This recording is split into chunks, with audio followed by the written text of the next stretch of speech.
राधे राधे मित्रों। Railway group D, police, NTPC, CBT 2 एवं अन्य प्रतियोगी परीक्षाओं हेतु बहुत ही महत्वपूर्ण प्रश्नोत्तरी तैयार की गई है मित्रों, जिसमें हमारा विषय रहेगा सामान्य विज्ञान। सामान्य विज्ञान का एक टॉपिक है ऊष्मा। ऊष्मा से बहुत ही महत्वपूर्ण टॉप 30 महत्वपूर्ण प्रश्नों का समावेश किया गया है मित्रों। 30 महत्वपूर्ण प्रश्नों से गोल्डन टेस्ट सीरीज 21 तैयार की गई है मित्रों। यदि अभी तक आपने इस वीडियो की लिंक को शेयर नहीं किया है तो अपने दोस्तों में शेयर अवश्य करें मित्रों।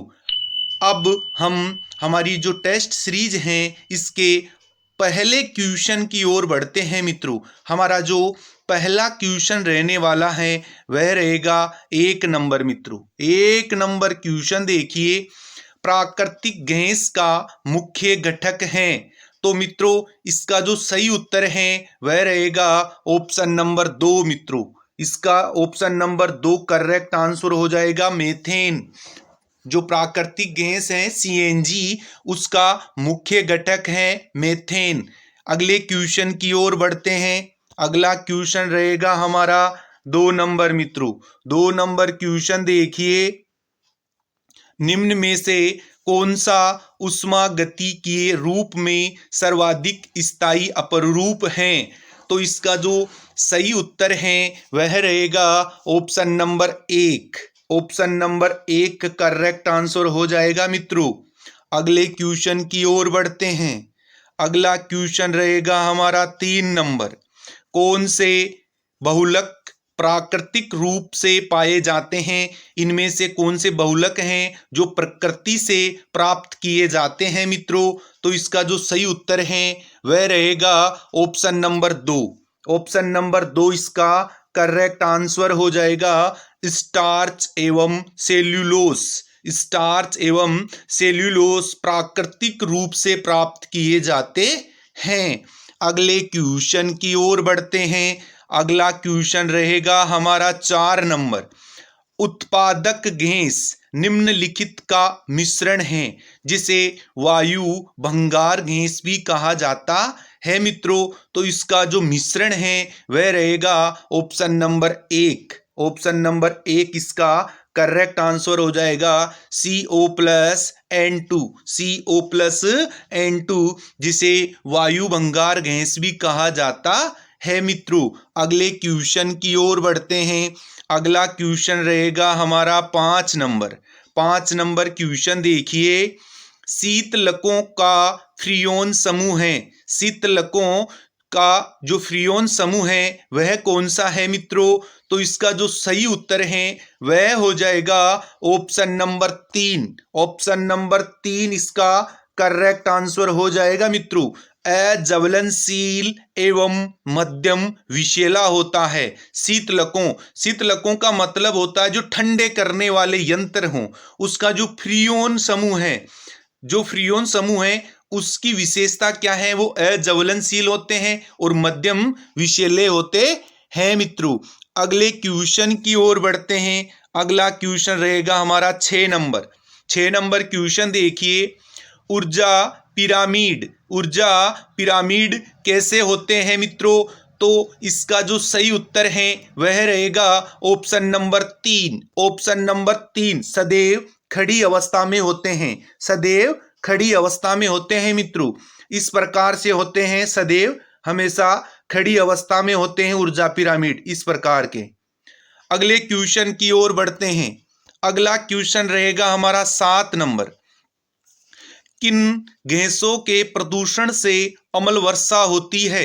कौन सी गैसों के प्रदूषण से मित्रों अम्ल वर्षा हो जाती है। तो इसका जो सही उत्तर है वह रहेगा ऑप्शन नंबर 3। ऑप्शन नंबर 3 इसका करेक्ट आंसर हो जाएगा मित्रों। कार्बन डाइऑक्साइड तथा नाइट्रोजन के द्वारा अम्ल वर्षा होती है। अगले क्वेश्चन की ओर बढ़ते हैं। सॉरी, 3 नंबर ये वाला, नाइट्रस ऑक्साइड तथा सल्फर डाइऑक्साइड। 3 नंबर इसका करेक्ट आंसर हो जाएगा। 3 नंबर करेक्ट आंसर 3। बोलने में थोड़ा मिसप्रिंटिंग हो गया था मित्रों। नाइट्रस ऑक्साइड तथा सल्फर डाई ऑक्साइड से अम्ल वर्षा होती है। अगले क्वेश्चन की ओर बढ़ते हैं। अगला क्वेश्चन रहेगा हमारा 8 नंबर। 8 नंबर क्वेश्चन देखिए मित्रों, उष्मा गतिकी के प्रथम नियम से संरक्षित होता है। उष्मा गति के प्रथम नियम से संरक्षित होता है, तो इसका जो सही उत्तर है वह हो जाएगा ऑप्शन नंबर 2। ऑप्शन नंबर 2 इसका करेक्ट आंसर हो जाएगा मित्रों। ऊर्जा, ऊर्जा, ऊर्जा इसका सही उत्तर हो जाएगा। अगले क्वेश्चन की ओर बढ़ते हैं। राधे राधे। 9 नंबर क्वेश्चन देखिए, ऊष्मा एक प्रकार की ऊर्जा है जिसे एक कार्य में बदला जा सकता है। इसका प्रत्यक्ष प्रमाण सबसे पहले किसने दिया? किसने ये कहा कि ऊष्मा को ऊर्जा कार्य में बदला जा सकता है? ऊष्मा को जो हीट है उसे कार्य में बदला जा सकता है, ये बात किसने कही मित्रों? तो इसका जो सही उत्तर है वह हो जाएगा ऑप्शन नंबर 2। रदरफोर्ड ने ये बात कही थी कि ऊष्मा को कार्य में बदला जा सकता है। अगले क्वेश्चन की ओर बढ़ते हैं। अगला क्वेश्चन रहेगा हमारा 10 नंबर। मीथेन के अतिरिक्त कौन सी ग्रीन हाउस गैस कृषि क्षेत्रों द्वारा उत्पन्न की जाती है? मीथेन के अतिरिक्त कौन सी ग्रीन हाउस गैस कृषि क्षेत्रों द्वारा उत्पन्न की जाती है? तो मित्रों इसका जो सही उत्तर है वह हो जाएगा ऑप्शन नंबर 2। ऑप्शन नंबर 2 इसका करेक्ट आंसर हो जाएगा। नाइट्रस ऑक्साइड और मीथेन ये दोनों कृषि क्षेत्रों द्वारा प्राप्त होती है। एक तो मीथेन और एक नाइट्रस ऑक्साइड, ये दोनों कृषि क्षेत्रों द्वारा उत्पन्न होती हैं। अगले क्वेश्चन की ओर बढ़ते हैं। अगला क्वेश्चन रहेगा हमारा 11 नंबर। श्वसन की प्रक्रिया है, श्वसन की प्रक्रिया है, तो इसका जो सही उत्तर है वह रहेगा option number 1। Option number 1 correct answer 1 हो जाएगा मित्रों इसका। उष्मा से पी ऑक्सीकरण अभिक्रिया, उष्मा से पी ऑक्सीकरण अभिक्रिया श्वसन की प्रक्रिया है। अगले क्वेश्चन की ओर बढ़ते हैं। अगला क्वेश्चन रहेगा हमारा 12 नंबर। भोजन बनाते समय बर्तन की तल्ली बाहर से काली होना दर्शाता है। जो हमारे बर्तन होते हैं वो बाहर से काले हो जाते हैं, कार्बन की अधिक मात्रा उनके लग जाती है। तो इसका क्या तात्पर्य है मित्रों? इसका जो सही उत्तर है वह रहेगा ऑप्शन नंबर 2। ऑप्शन नंबर 2 इसका करेक्ट आंसर हो जाएगा। ईंधन पूरी तरह से नहीं जल रहा है, जो बर्तन है उसके ऊपर अत्यधिक मात्रा में काले रंग की तल्ली जम जाती है, तो ये क्या दर्शाती है कि ईंधन पूरी तरह से नहीं जल रहा है। अगले क्वेश्चन की ओर बढ़ते हैं। अगला क्वेश्चन रहेगा हमारा 13 नंबर। द्रव से वाष्प में पदार्थ की अवस्था परिवर्तन को क्या कहते हैं? द्रव से वाष्प में पदार्थ की अवस्था का जो परिवर्तन होता है उसे क्या कहते हैं मित्रों? तो वह हो जाएगा ऑप्शन नंबर 2। ऑप्शन नंबर 2 इसका करेक्ट आंसर हो जाएगा। वाष्पन होता है, द्रवीकृत द्रव होता है, कोई भी पानी पदार्थ है वो वाष्प में बदल रहा है तो उसे क्या कहेंगे? वाष्पन की क्रिया हो रही है। जब हम पानी को गर्म करते हैं, उबालते हैं, तो वो वाष्प में परिवर्तित हो जाता है, तो उसे हम वाष्पन कहेंगे या वाष्पीकरण भी कह सकते हैं। तो इसका जो सही उत्तर है वह हो जाएगा ऑप्शन नंबर 2। अगले क्वेश्चन की ओर बढ़ते हैं। अगला क्वेश्चन रहेगा हमारा 14 नंबर। 14 नंबर क्वेश्चन देखिए। साबुन के बुलबुले श्वेत प्रकाश में देखने पर रंगीन दिखाई देते हैं। साबुन के जो बुलबुले होते हैं वह सफेद प्रकाश में देखने पर रंगीन दिखाई देते हैं। इस घटना का क्या कारण है? किस कारण से वह रंगीन दिखाई देते हैं मित्रों? तो इसका जो सही उत्तर है वह रहेगा ऑप्शन नंबर 2। ऑप्शन नंबर 2 इसका करेक्ट आंसर हो जाएगा। व्यतिकरण, व्यतिकरण के कारण साबुन के बुलबुले श्वेत प्रकाश में रंगीन दिखाई देते है मित्रों। अगले क्वेश्चन की ओर बढ़ते हैं। अगला क्वेश्चन रहेगा हमारा 15 नंबर। उदर्वपातन सब्लिमेंट पदार्थ हैं। उदर्वपातन किसे कहते हैं मित्रों? ठोस पदार्थ का सीधा ही वाष्पीकृत हो जाना उदर्वपातन कहलाता है।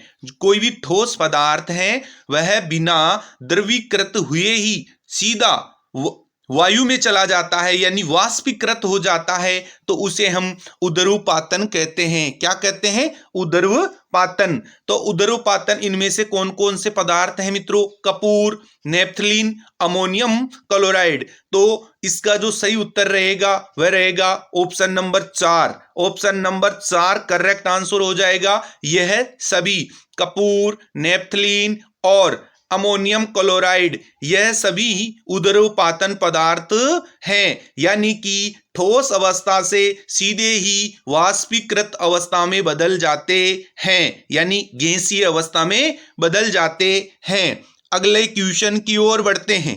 अगला क्वेश्चन रहेगा हमारा 16 नंबर। 16 नंबर क्वेश्चन देखिए। 16 नंबर क्वेश्चन देखिए मित्रों। शीतकाल में एक मोटी कमीज की अपेक्षा 2 पतली कमीजें हमें अधिक गर्म क्यों रख सकती हैं? 2 कमीजें अधिक गर्म क्यों रखती हैं, इसका क्या कारण है? तो इसका जो सही उत्तर है वह रहेगा ऑप्शन नंबर 3 मित्रों। ऑप्शन नंबर 3 हो जाएगा इसका correct answer. 3 number correct answer.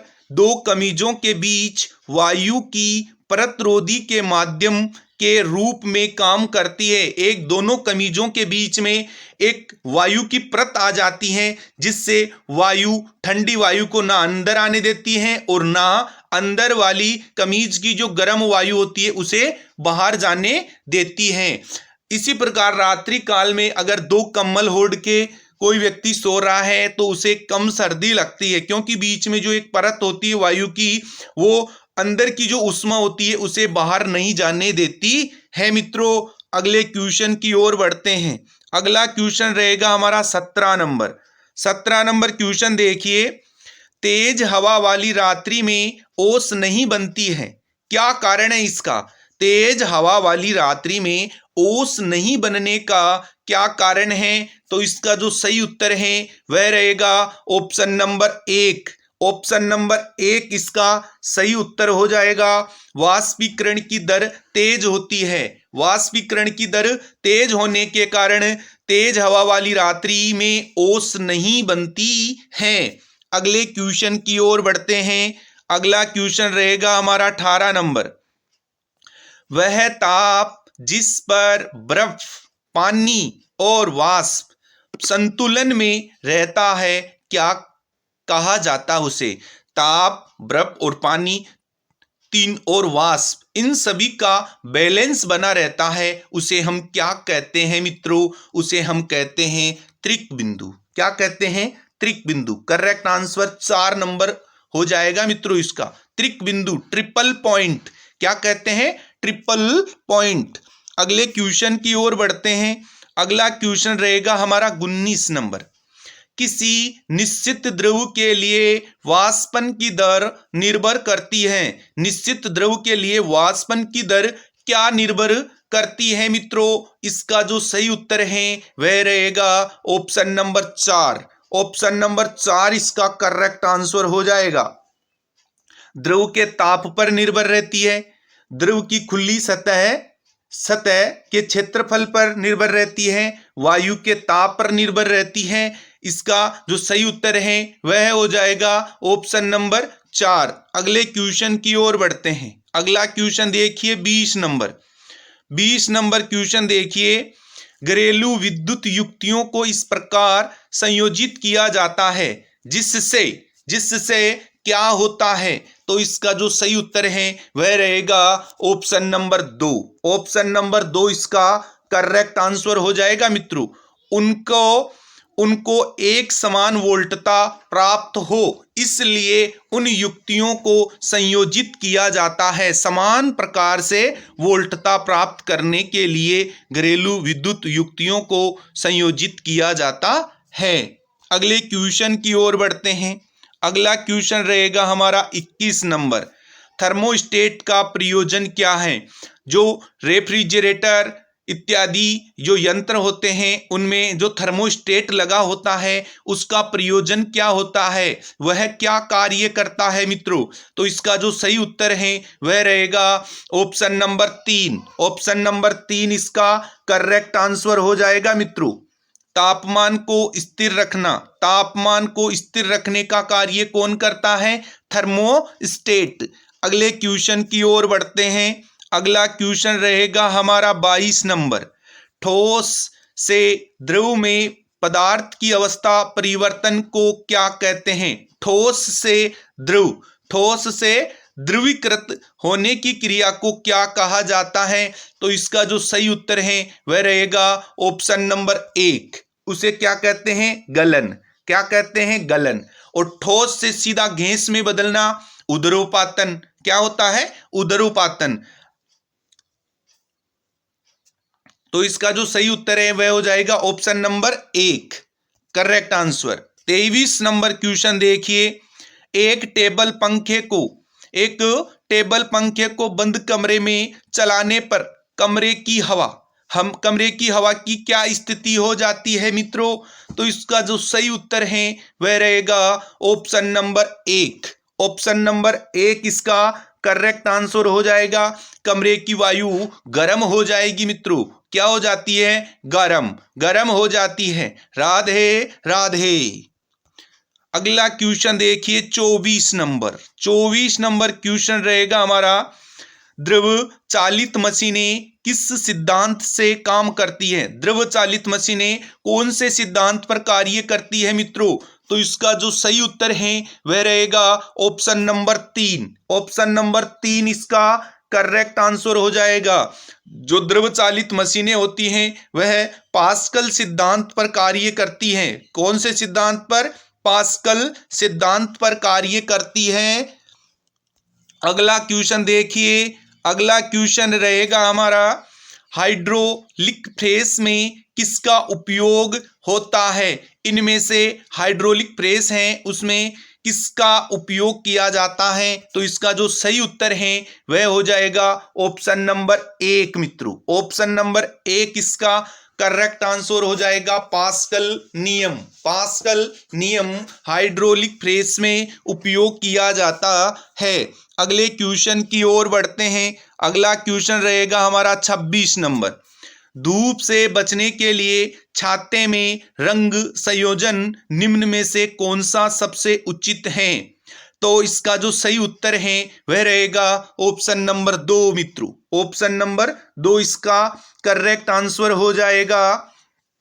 ऊपर सफेद नीचे काला रंग, ऊपर जो सफेद रंग होता है वह प्रकाश का क्या कर देता है मित्रों? प्रकीर्णन कर देता, वापिस लौटा देता है। और नीचे काला रंग होता है वह अवशोषित करता है। इसलिए ऊपर सफेद रंग लगाया जाता है ताकि धूप नहीं लग सके। अगले क्वेश्चन की ओर बढ़ते हैं। अगला क्वेश्चन रहेगा हमारा 27 नंबर। 27 नंबर क्वेश्चन देखिए, विद्युत केतली में पानी गर्म होता है, विद्युत केतली होती है उसमें पानी गर्म होने का कौन सा सिद्धांत लागू होता है? तो इसका जो सही उत्तर है वह हो जाएगा ऑप्शन नंबर 2 इसका करेक्ट आंसर हो गया मित्रों। संवहन के कारण विद्युत केतली में पानी गर्म होता है। तो इसका सही उत्तर है संवहन के कारण। अगले क्वेश्चन की ओर बढ़ते हैं। अगला क्वेश्चन देखिए हमारा 28 नंबर, ऊष्मा का सबसे अच्छा चालक है, इनमें से सर्वाधिक जो ऊष्मा है, हीट है, वो सबसे ज्यादा किस में चलती है मित्रों? तो इसका जो सही उत्तर है वह हो जाएगा ऑप्शन नंबर 4, चांदी। चांदी सर्वाधिक ऊष्मा की अच्छी चालक है। Correct answer 4 number, correct answer 4 number. अगले क्वेश्चन की ओर बढ़ते हैं। 29 नंबर क्वेश्चन देखिए, ऊष्मा के संचरण की विधि है, ऊष्मा के संचरण की विधि कौन सी है इनमें से? तो इसका जो सही उत्तर है वह हो जाएगा ऑप्शन नंबर 4 मित्रों। यह सभी करेक्ट आंसर हो जाएगा। चालन भी होता है, संवहन भी होता है और विकिरण, इन तीनों के माध्यम से ही ऊष्मा का संचरण होता है। अगले क्वेश्चन की ओर बढ़ते हैं। अगला क्वेश्चन रहेगा हमारा 30 नंबर।